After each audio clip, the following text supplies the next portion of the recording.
Medical conjecture. Secretary Hillary Clinton likely has late-stage syphilis. One famous person who had syphilis and lost his hearing from it before he died was the famous musical composer Beethoven. He composed the Ninth Symphony, totally deaf. He never heard a note. And now this is concerning Hillary's failed health. Evaluation of symptoms and leaked medical records suggest that Hillary Clinton is indeed suffering from severe medical symptoms. This is evidenced by the fact that she had to leave the 9/11 memorial event initially claiming that she was overheated and dehydrated. This was a week ago, last Sunday. Further inspection of the event shows that her feet actually go limp when she fainted, indicating Secretary Hillary Clinton is no longer able to walk on her own and likely passed out. She was ultimately hoisted into her vehicle, and we can see it clearly in the video embedded in the article I'll leave for you. Her campaign has suggested that she is currently suffering from pneumonia, which is a highly contagious bacterial infection, primarily of her lungs.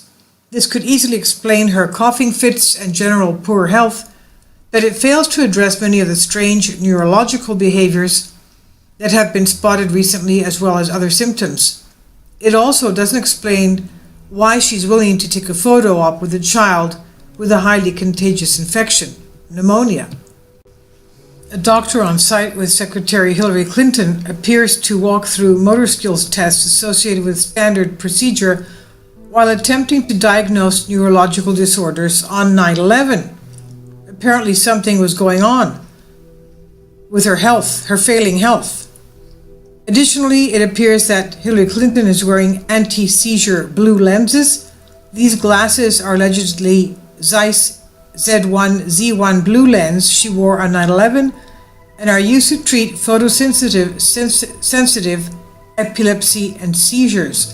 These lenses are not available in the United States, and they were likely special ordered from Italy or Germany.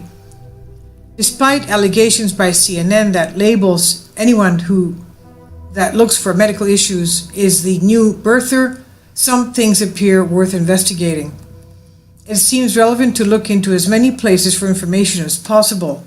The treasure trove of emails received by WikiLeaks with allegedly murdered DNC staffer Seth Rich as the likely source of that information contains an email by Huma Abedin that clearly states that Hillary is suffering from life-threatening right transverse sinus thrombosis, RTST, back in 2012 in response to the concussion she suffered.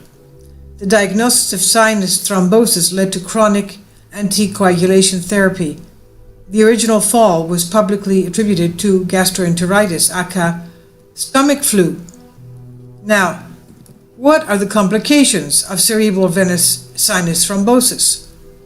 The complications of venous sinus thrombosis include impaired speech, difficulty moving parts of the body, problems with vision, headache, increased fluid pressure inside the skull, pressure on the nerves, brain injury, developmental delay, and of course death.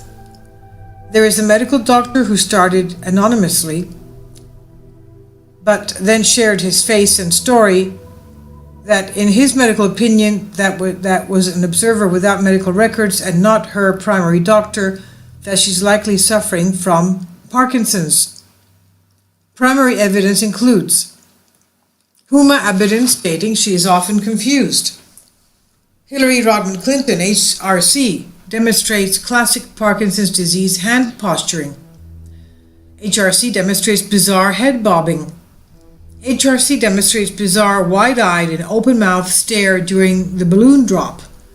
HRC freezes with wide eyes that don't move in the same direction.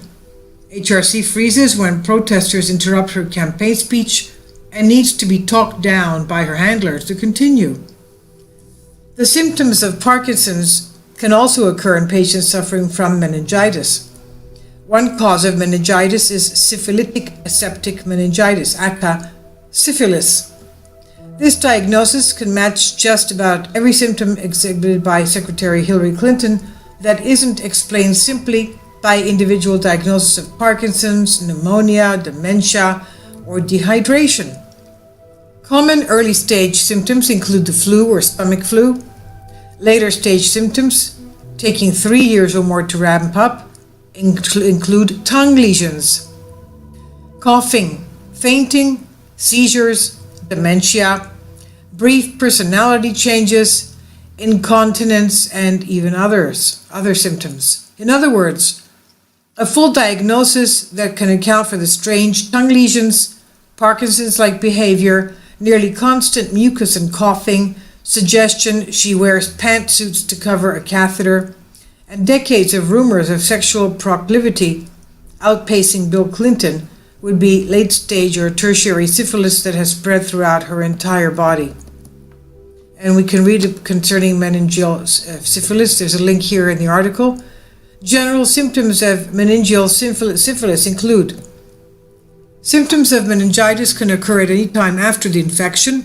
However, it usually appears within 2 years. Symptoms may include headaches, stiff neck, cranial nerve palsies, convulsions, and mental confusion. Patient is afebrile. General symptoms of neurosyphilis is personality change, ataxia. Ataxia means that you're always fidgety. Stroke, visual impairment, bladder incontinence, hearing loss, seizures, and headache. General signs of neurosyphilis are Argyll-Robertson pupil constriction, hyporeflexia, sensory impairment, dementia, mania, Charcot joint, hypnotonia, optic atrophy, in other words, the eyes start going, Argyll-Robertson pupil. Here's a recent case study for a patient presenting Parkinson's symptoms because of tertiary necrosyphilis. There's links here you can go to if you'd like to read them. Recent case studies for a patient presenting Parkinson's symptoms because of tertiary necrosyphilis. Neurosyphilis. Here's another site that lists Parkinson's symptoms as a possible result from syphilis. A wide variety of movement disorders that have been observed in association with neurosyphilis as sensory ataxia, fidgety, from involvement of the posterior columns is the most common form of ataxia, but ataxia may also result from cerebral infarction.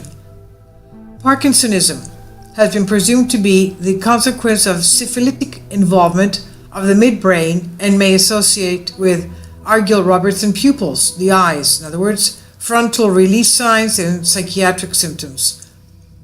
Other movement disorders described with syphilis include myoclonus, hemibalismus, dystonia, hemichorea, and corticobasal syndrome. And there's another article you could click onto that talks about the steps to diagnosing Parkinson's disease. And it includes the step of checking for tertiary syphilis to rule that out of the cause of Parkinson's-like symptoms. So looking at all of the symptoms in parallel along with leaked documents, readily available images, and taking into account unofficial patient history, tertiary syphilis is consistent throughout. And you can see his spoken analysis in the video below. So for the record, he says, me and my family are in perfect health. We're happy people who love one another. There are no plans for suicide anywhere in the near future, he says. Our cars are not known to spontaneously erupt in fire. Lastly, I'm just a guy on the internet looking at information who has very limited medical training. Everything I found was available online in separate locations. I claim no insider knowledge, he says. So, there are some comments here. Good analysis. One Blue 1950 says, good analysis, facts, not the nonsense disseminated by the hoodwink brigade. This is a critical situation for which there are no immediate remedies. In the remote case that Hillary Clinton wins the election and then starts conking out the question of Who is responsible for this macabre charade will surface with obvious constitutional questions. Do we want that? And Mike here says, I would also say that the woman that walked out of the hotel under her own power without security surrounding her, or any of her handlers, especially after just collapsing, is not Hillary. More than likely it's a body double. What do you think? And of course we have to go back to her ears. I think he's correct. We have to go back to her ears. Take a look together. All right? The person on the left has a bigger ear and another earring from the person on the right image. The ear is different and even the earring is different. And also you can see that the hairline is lower on the image on the right. The hairline is towards the opening, the middle of the ear. Whereas on the picture of the left, the hairline starts somewhere above the ear. We don't even see it because it's covered by her side bangs. And even the chin is thicker on the picture in the left. Her face is fatter and the chin goes down lower towards the base of the neck. So definitely it is not the same person, even though she's wearing the same clothes and has the hair dyed the same color and cut almost the same length, the same style. This is something we're definitely going to have updates on because she still has not appeared in public. She's called into Anderson Cooper to tell him how she feels. She feels fine, she says. And we'll keep posting the new updates as they come in. I'll leave links below for you for this.